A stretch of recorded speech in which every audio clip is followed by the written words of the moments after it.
할렐루야. 서로 샬롬 인사 좀 나누세요. 샬롬 인사 좀 나누시기 바랍니다. 샬롬.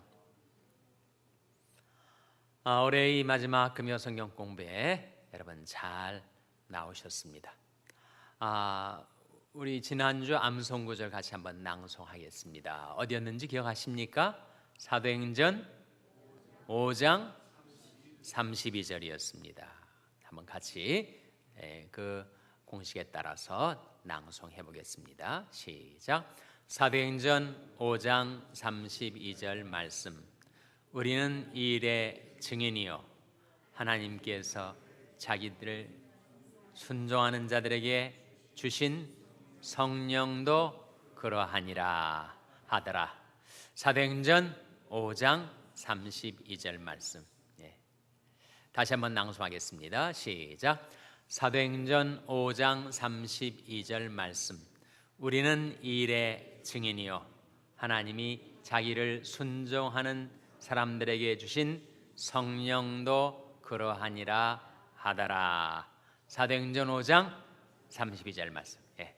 아주 암송 잘 하셨습니다. 길지 않지만 그러나 암송하기가 쉽지 않은 말씀이었는데 여러분 잘 암송을 하셨습니다. 그 말씀 속에 증인이 둘이 있다는 거예요. 증인이 둘. 암송하셨으니까 그 말씀을 한번 기억해 보시고 두 증인이 있다는 겁니다. 두 증인. 누굽니까? 두 증인? 네? 우리와 우리는 이 일의 증인이요. 우리가 증인이고 그 다음에 하나님이 자기를 순종하는 사람들에게 주신 성령도 그러하니라. 성령도 그러하다는 게 뭐예요? 성령도 증인이시다. 증인이 둘이 있습니다. 우리와 성령. 우리는 이 일의 증인이요 하나님이 자기를 순종하는 사람들에게 주신 성령도 증인이시다. 이때 우리는 누구를 가리킬까요? 우리는 바로 우리는 사도들, 성도들 뭘 가리킵니까? 교회죠, 교회. 우리는 교회. 그러니까 세상을 향하여 예수 그리스도의 증인, 하나님의 구원 역사의 증인이 되는 두 주체가 있는데 교회와 성령이다. 지금도 성령은 온 세상을 향하여 돌아오라고 부르고 계시죠. 그리고 교회 역시 세상을 향하여 오라 초청을 하는 겁니다. 그래서 지난주에 우리가 보았지만 요한계시록 22장 17절에 보면 온 세상을 향하여 오라고 부르는 두 주체가 있는데 누구와 누구라고 했습니까? 성령과 신부가 말씀하시기를 오라 하시는도다. 신부가 뭐겠어요? 교회죠. 그리스도의 신부 교회. 성령과 신부가 말씀하시기를 오라 하시는도다. 목마른 자도 올 것이요 원하는 자도 올 것이요 값도 없이 와서 생명수를 마시라 했을 때 누구나 원하고 목마르면 와서 하나님이 주시는 구원의 생명수를 마시라라고 세상을 향하여 구원의 초청을 하는 두 주체, 하나님의 구원 역사의 두 증인, 바로 교회와 성령이다. 그런데 이 성령은 누구에게 주신다고 했습니까? 방금 암송하시지 않았어요? 성령은 누구에게 주신다고요? 하나님이 자기를 순종하는 사람들에게 주신 성령도 그러하니라. 하나님은 누구에게 성령을 주시는가? 하나님께 순종하는 사람들에게 성령을 주십니다. 우리가 성령 충만을 받기를 위해서 기도를 하고 있는데 기도는 하면서 계속 하나님의 말씀에 거역하고 불순종하면 어떻게 되는가? 자기가 기도하는 거하고 자기의 삶은 정반대. 우리가 입술로 말로 구하는 것보다 더 절실하고 진정한 것은 우리의 삶인데 우리가 생활 속에서 하나님 말씀에 순종하며 살면 성령 충만을 받지만 성령 충만을 달라고 기도는 하면서도 우리 삶에 계속해서 불순종이 이루어진다면 우리는 스스로가 우리에게 임하는 성령을 거부하는 결과를 갖게 된다는 거죠. 그래서 이 짧은 말씀 속에 중요한 메시지들이 들어있지 않습니까? 세상을 향하여 구원 초청을 하는 두 증인이 있으니 바로 교회와 성령이고, 하나님은 성령을 누구에게 주시는가? 자기를 순종하는 사람들에게 주신다. 그것이 이 말씀 속에 우리가 암송하고 또 묵상하면서 배우게 된 내용입니다. 오늘은 이제 사도행전 6장으로 넘어가는데 먼저 광고 말씀을 드리겠습니다. 오늘이 마지막 하반기 종강 시간이기 때문에 오늘은 조금 일찍 끝나려고 해요. 그리고 여러분 모두를 친교실로 초청하고자 합니다. 친교실에 가면 뭐가 있을까요? 거기에 가면 종강 파티가 여러분을 기다리고 있습니다. 파티니까 뭐가 있을까요? 맛있는 빵과 과일과 팥죽도 있대요. 그러니까 여러분 한 분도 가지 마시고 전부 나는 성경 공부만 열심히 하지 그런 친교는 별로 중요시 하지 않는다. 그런 분도 오늘은 예외. 오늘은 꼭 오셔서 같이 우리 성인교육부에서 정성스럽게 준비한 종강 파티 여러분 모두 오셔서 함께 음식도 나누시고 친교도 나누시고 그다음에 평안히 돌아가시기 바랍니다. 아시겠죠? 오늘 평상시보다 조금 일찍 끝나고 친교실로 여러분을 인바이트합니다. 자, 오늘 우리가 공부할 교재가 몇 과인가 보세요. 일단 몇 과입니까? 12과. 몇 페이지죠? 79페이지. 자, 79페이지 한번 교재를 펴보세요. 아직 우리 부교재 아직도 안 가지고 계신 분은 안 계시겠죠? 혹시 이 교재 아직 못 받으신 분 계세요? 네, 다 받으신 것 같네. 자, 그러면 12과로 들어가게 됐는데 우리가 지금까지 11주를 공부를 해온 거죠. 자, 12과의 제목이 나옵니다. 12과의 제목이 뭐예요? 탁월한 지도력으로 문제에 대처하다. 본문이 어디입니까? 사도행전 6장 1절에서 7절. 우리 한번 본문을 읽어오신 분도 계시겠지만 같이 한번 교독하겠습니다. 신약성경 195면입니다. 혹시라도 여러분 가운데서 성경책을 안 가지고 계신 분들, 또 스마트폰을 활용하시는 분들은 바이블 앱을 넣으시면 성경책 찾는 그 속도로 성경을 찾을 수가 있으니까 그 앱을 좀 다운로드 받으세요. 혹시 어떤 앱인지 모르시는 분들은 옆에 있는 분들에게도 물으셔도 좋고 또 저한테도 와서 물으시면 제가 앱을 넣어드리도록 하겠습니다. 자, 사도행전 6장 1절에서 7절 말씀 교독하겠습니다.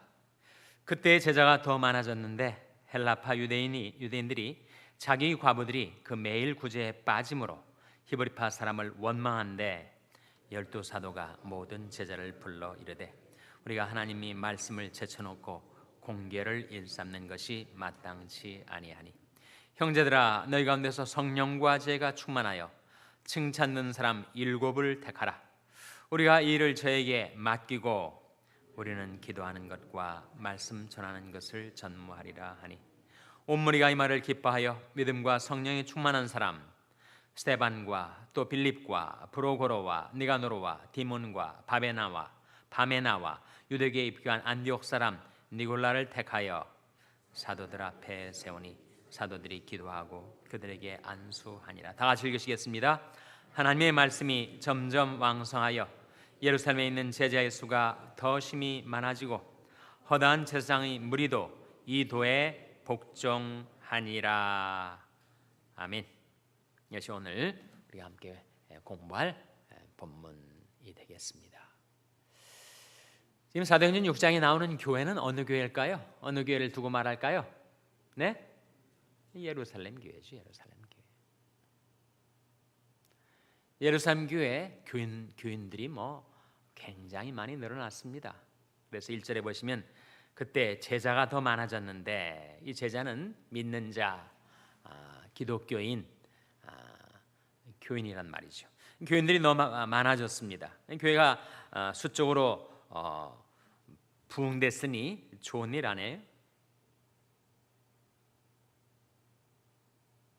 근데 좋은 일 가운데 항상 문제가 생기게 됩니다. 교인들이 많아져서 교회가 양쪽으로 성장을 했는데 문제가 생겼어요. 그 문제는 교인들 간의 갈등이었습니다. 그 갈등의 내용은 결국은 누가 교회에 더 많은 이익을 얻는가, 그것을 놓고 두 그룹 사이에 갈등과 다툼이 일어난 겁니다. 그 두 그룹이 어디입니까? 두 그룹이 1절에 나오죠. 헬라파 유대인들하고 또 히브리파 사람하고. 1절에 발견하십니까? 헬라파 유대인들하고 히브리파 사람들. 이 헬라파 유대인이 누군가? 헬라파 유대인은 유대인들이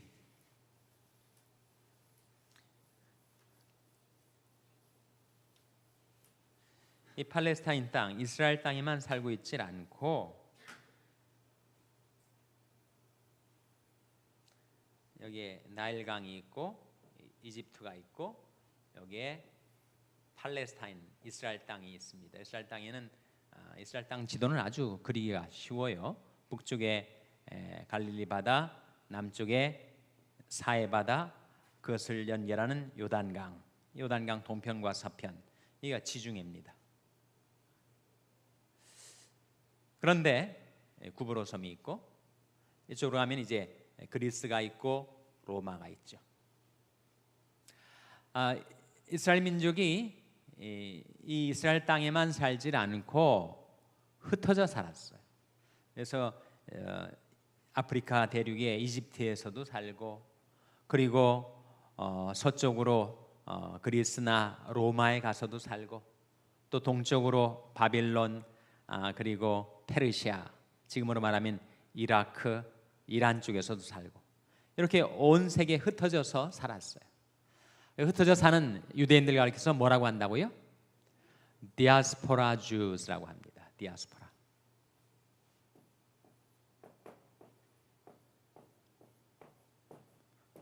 디아스포라는 말은 dispersed라는 뜻입니다. dispersed 하면은 흩어진, 분산된. 그래서 유대인들이 팔레스타인, 이스라엘 땅에만 집중해 살지 않고 사방에 흩어져 살았어요. 우리도 한반도에서 떠나서 지금 미주 땅에 와서 살고 있지 않습니까? 우리는 이민 1세대지만 우리 자녀들은 이민 2세대예요. 여기서 태어나고 여기서 자랐단 말이죠. 그리고 우리 손자, 손녀들은 이민 3세대 아닙니까? 그럼 그 아이들은 정말 미국 땅에서 태어나고 성장했단 말이죠. 그런 것처럼 그 당시에도 이 디아스포라 유대인들은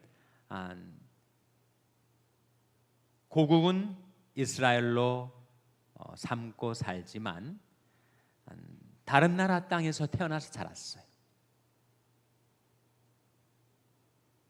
근데 이 당시는 이 주중에 전 지역의 그 언어, 거의 세계 공용어라고 할 수 있는 것이 헬라어였습니다. 헬라어. 헬라어는 어느 나라 언어예요? 그리스 언어 아닙니까? 헬라어, 그리란 말이죠. 왜 헬라어가 이렇게 그 당시에 세계 공용, 마치 오늘날의 영어처럼 그렇게 되었는가?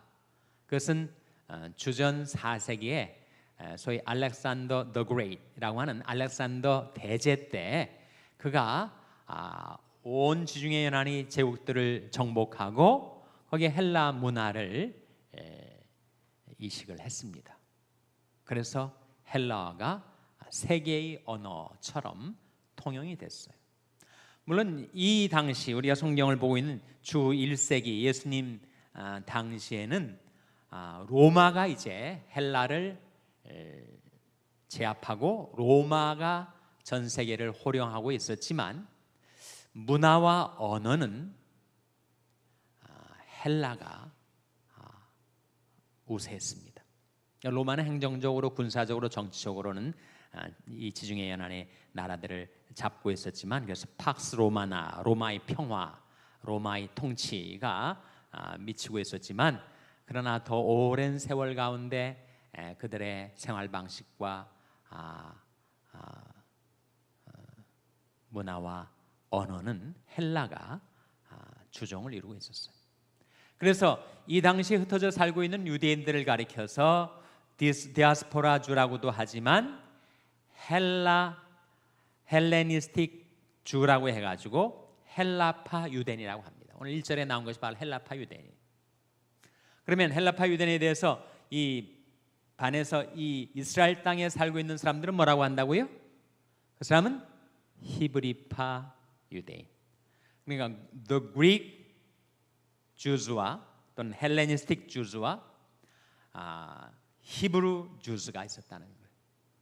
그런데 이것이 이제 예루살렘 교회가 생기면서, 물론 이전에는 유대교였죠. 다 주데이즘이 그들의 신봉하는 종교였는데, 예수 그리스도의 십자가와 부활 사건 이후로 기독교 복음이 전파되면서 초대 예루살렘 교회가 우리가 잘 아는 대로 사도행전 2장에 오순절날 성령이 강림으로 교회가 탄생했어요. 초대 교회가 예루살렘 교회가 계속 양쪽으로 성장을 하면서 그 교인들 간에 두 그룹이 있었는데, 하나는 이 땅에서 태어나 자란, 그래서 히브리어를 사용할 수 있는 히브리파 유대인, The Hebrew Jews가 있었고, 히브리파 유대인이 있었고, 그리고 외국에 살았지만 이제 고국으로 돌아와서 여기서 살다가 뭐 일시적인 방문객도 있었을 것이고, 완전히 이제 고국으로 귀국을 해서 살고 있는 사람들이 있었겠지만, 그들은 팔레스타인 땅에 태어난 사람들이 아니고 뭐 로마에서도 태어나고 헬라에서도 그리스에서도 태어나고 뭐 지금의 이라크 지역에서도 태어났단 말이에요. 근데 그들이 이제 고국에 돌아와서 살다가 그리스도의 복음을 듣고 예루살렘 교회 교인이 되었는데, 그 교인들 사이에 이런 배경이 다른, 출신 배경이 다른 두 그룹이 있었다는 거예요. 자, 히브리파 유대인하고 헬라파 유대인 중에서 어느 그룹이 머저리티일까요? 어느 그룹이? 예?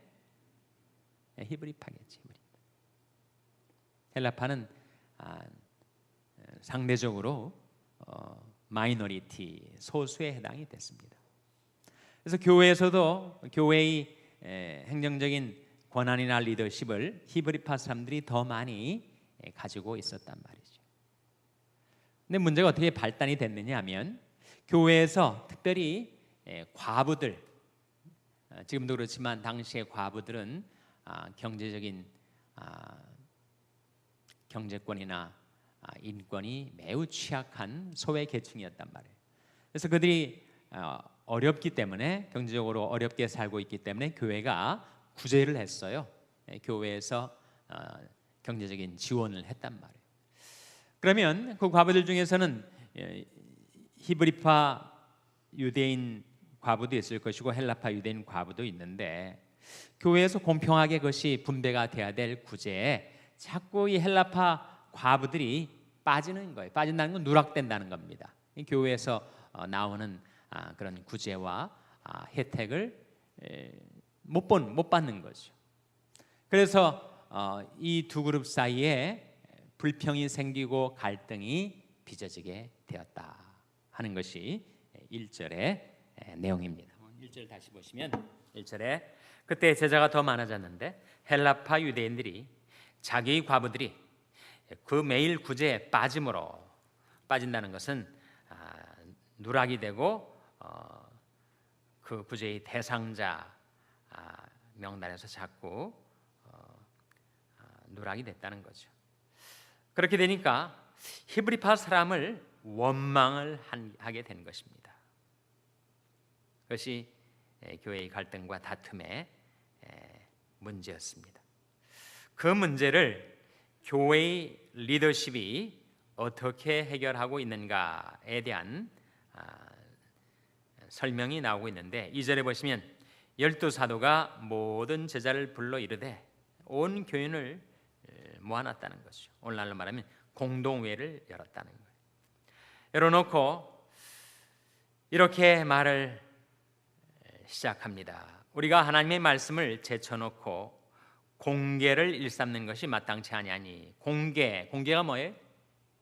자, 공개 번호가 붙어 있는 분들은 한번 밑에 각 주의 설명을 한번 보세요. 뭐라고 나옵니까? 네? 안 나옵니까?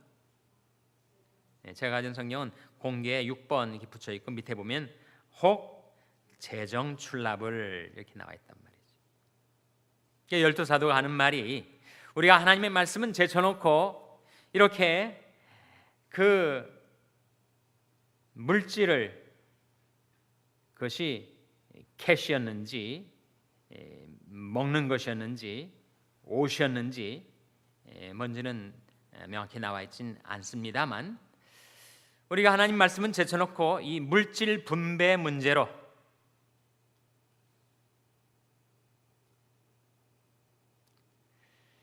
이렇게 치중을 해서 교회의 갈등과 분쟁을 일으키게 된 것은 우리의 잘못이다. 그렇게 인정을 한 겁니다. 그러면서 3절에 형제들아 너희 가운데서 무엇과 무엇이 충만하여 이렇게 나옵니까? 성령과 지혜가 충만하여 칭찬 듣는 사람 7을 택하라. 우리가 이 일을 저에게 맡기고 우리는 이 두 가지에 전무하겠다, 집중하겠다. 두 가지가 뭡니까? 기도하는 것과 말씀 전하는 것을 전말이라. 우리말로는 의역을 했습니다. 자, 말씀 전하는 것에 역시 번호가 붙여 있는 것, 저는 7번이라고 붙여져 있는데 번호가 붙여져 있는 분들은 한번 그 밑에 풋노트에 보세요. 뭐라고 나옵니까? 헬, 헬은 뭘 가리킬까요? 헬라어. 신약성이 기록된 것이 헬라어 원문이거든요. 그 원문에는 뭐라고 나왔다는 거예요? 말씀의 봉사를 이렇게 나왔다는 거예요. 그러니까 우리는 기도하는 것과 말씀의 봉사를 전무하리라 그런 뜻입니다. 말씀의 봉사.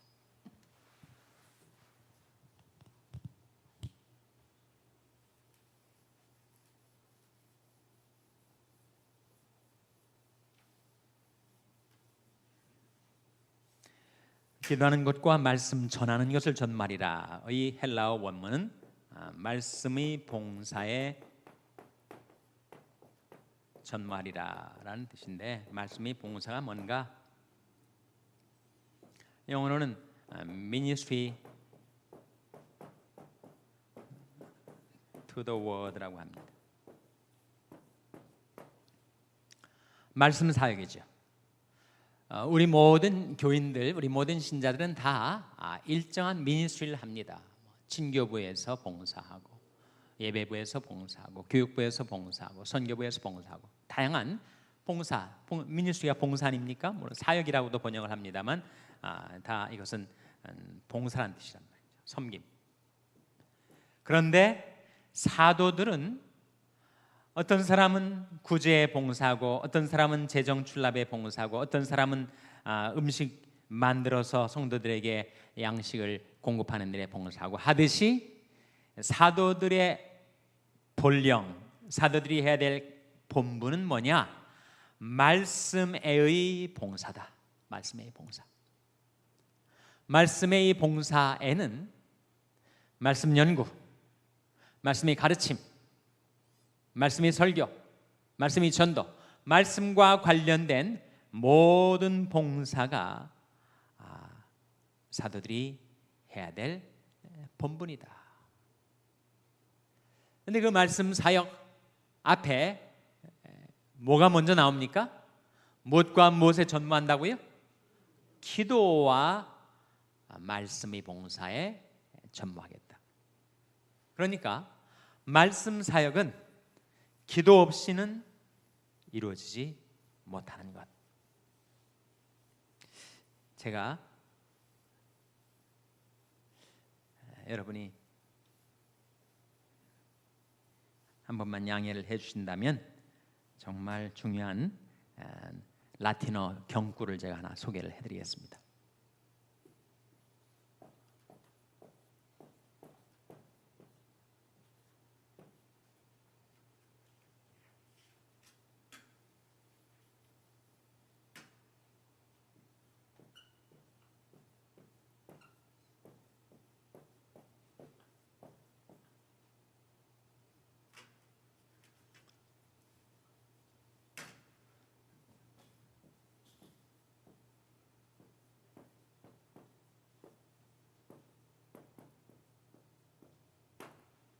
Bene orasse, est bene studisse 라는 라틴어 경구인데 이것을 영어로 직역을 하면 이렇게 됩니다.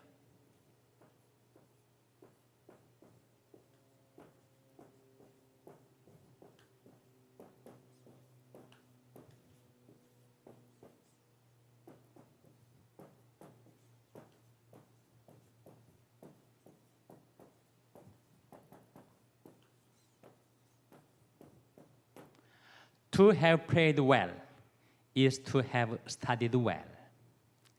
기도를 잘한 것은 연구를 잘한 것이다. 기도를 잘한 것은 공부를 잘한 것이다. 지금 사도들이 우리는 기도하는 것과 말씀 전하는 것을 전말이라 했을 때 말씀 사역, 말씀 봉사에 우선하는 것, 그것은 바로 기도인데 기도를 하는 것은 말씀 연구에 필수적인 것이다 라고 하는 뜻을 가지고 있지만 좀 더 생생하게 기도를 잘한 것이 연구를 잘한 것이다. 이 원리가 굉장히 중요한 원리입니다. 그러니까 우리가 교육자들뿐만 아니라 우리가 교인들로서 크리스찬으로서 말씀을 연구할 때 정말 말씀을 잘 공부하고 연구하고 싶으면 기도를 먼저 잘 해야 된다는 거죠. 세상 책은 자기 지성, 자기의 두뇌를 쓰면 이해하고 해독할지 몰라도 하나님의 말씀은 성령의 감동으로 된 것이기 때문에 기도하지 않고 연구를 잘할 수가 없다. 정말 말씀을 배우려고 한다면 말씀이 저자이신 성령께 배워야 될 텐데 성령께 기도하지 않고 우리가 말씀을 제대로 깨달을 수가 있겠는가?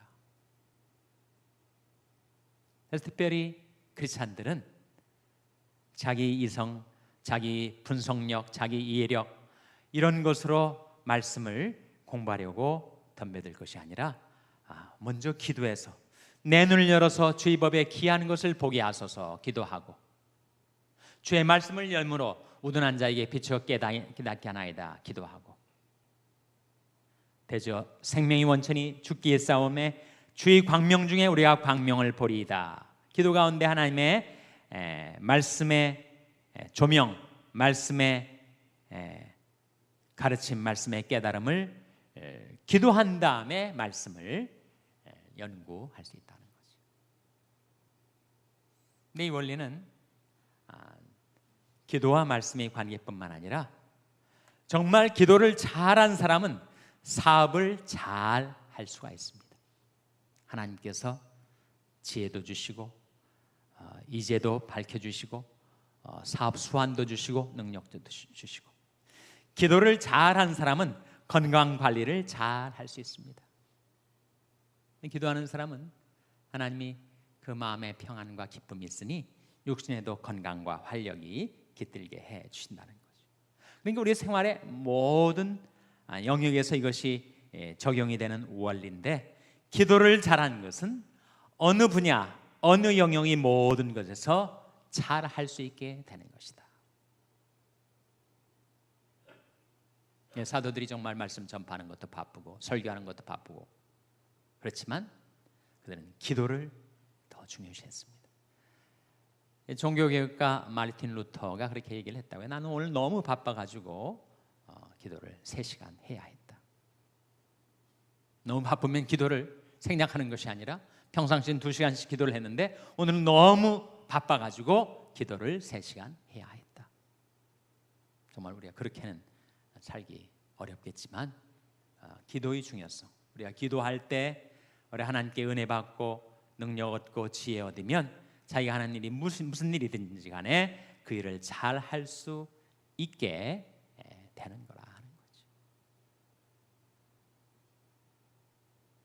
그래서 말씀 연구든 친교부 봉사든 선교부 봉사든 무슨 봉사든 우리는 항상 기도를 앞세우고 기도보다 먼저 내가 나서서 움직이지 않도록 기도 가운데 임하시는 주님의 앞서 행하심을 보고 따라가서 주님의 도우심을 받아 행하면 정말 기도를 잘하는 것은 그 무엇이든지 잘하는 것이 된다 하는 거죠.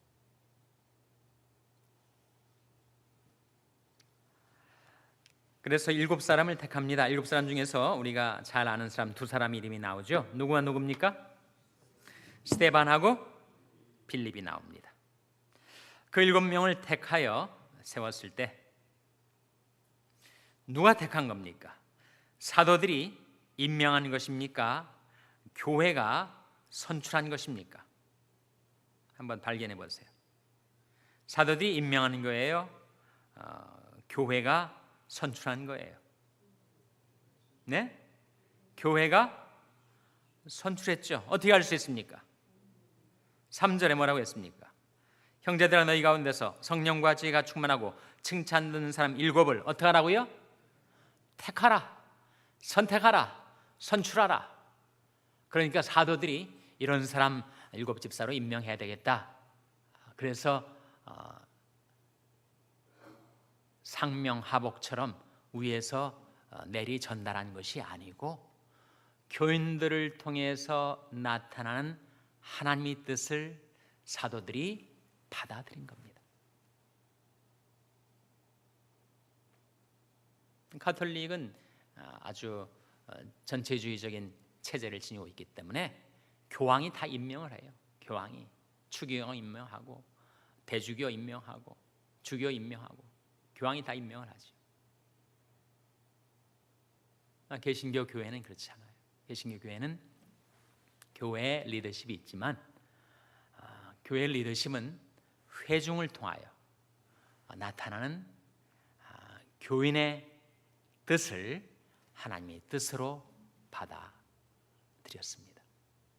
그래서 사도들이 자기들이 임명하지 않고 교회가 선택하도록 했는데 그 7사람을 택하여 세웠을 때 물론 기도하고 그들에게 안수를 해준 것은 누구예요? 사도들이죠. 6절에 보시면 사도들 앞에 세우니, 그러니까 교회가 택하여 사도들 앞에 세웠을 때 사도들이 기도하고 그들에게 안수를 했어요. 안수는 뭘 말하죠? 안수는 손을 얻는 거죠. 그것은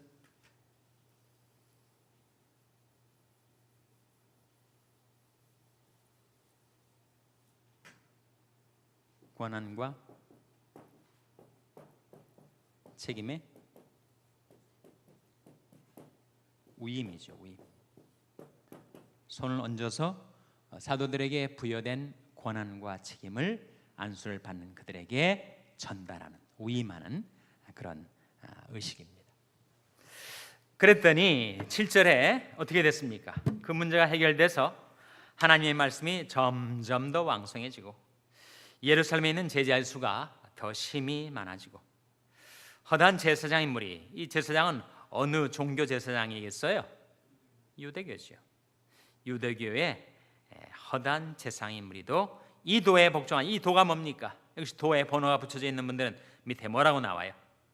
네? 헬, 믿음에라고 나오잖아요. 이 도는 바로 예수 믿는 도, 믿음을 가리킨단 말이죠. 그래서 우리가 정리를 해 보겠습니다. 지금 초대 예루살렘 교회에 발생했던 교회의 문제를 교회의 지도자들이 어떻게 해결해 나가는가에 있어서 우리가 한 세 가지 정도의 중요한 원리를 정리해 볼 수가 있어요. 첫째는 우선순위의 재조정입니다.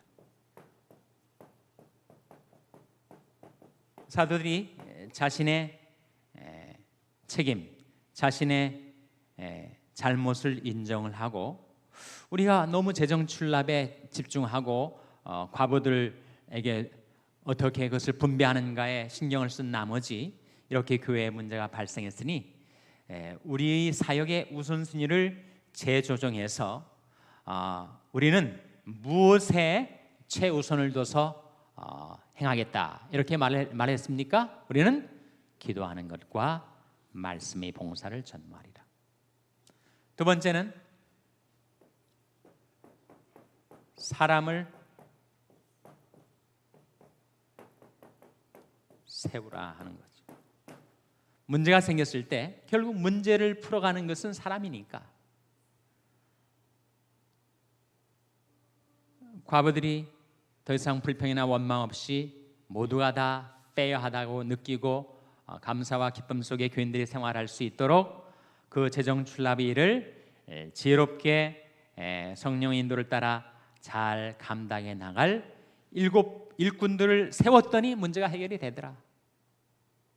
문제는 반드시 생기게 마련이지만 문제를 해결하는 것은 결국은 사람들을 통해서, 물론 하나님이 해결하시지만 사람들을 통해서 해결하시니 문제를 풀 사람들을 세우는 거죠. 세 번째는 그렇게 세워진 일꾼들에게 나왔듯이 책임과 권한을 위임하라.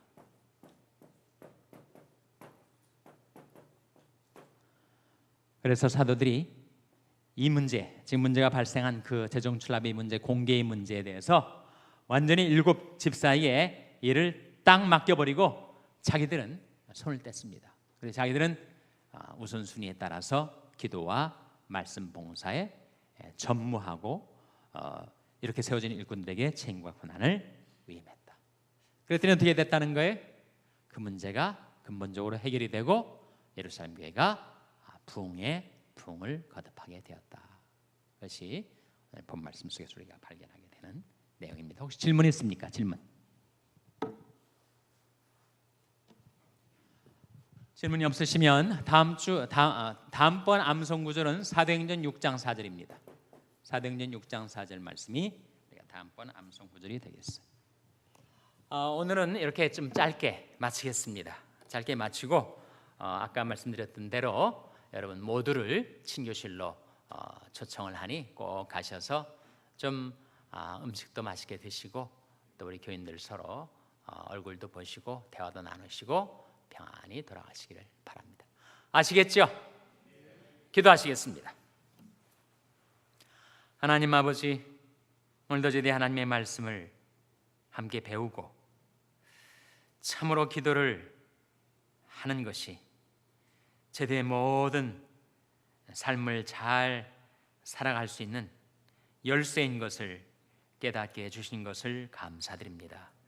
또한 저희들의 가정이든 교회든 사업이든 문제에 봉착했을 때 우리 자신을 돌아보고 자복하고 회개하고 삶의 우선순위를 재조정하고 문제를 풀 수 있는 일꾼들을 세우고 그들에게 권한과 책임을 위임해서 저희 가정, 사업, 교회가 모든 문제를 해결하고 극복하여 부흥에서 부흥으로 날로 성장하며 부흥할 수 있도록 하나님께서 저희들을 긍휼히 여기사 축복하여 주시옵소서.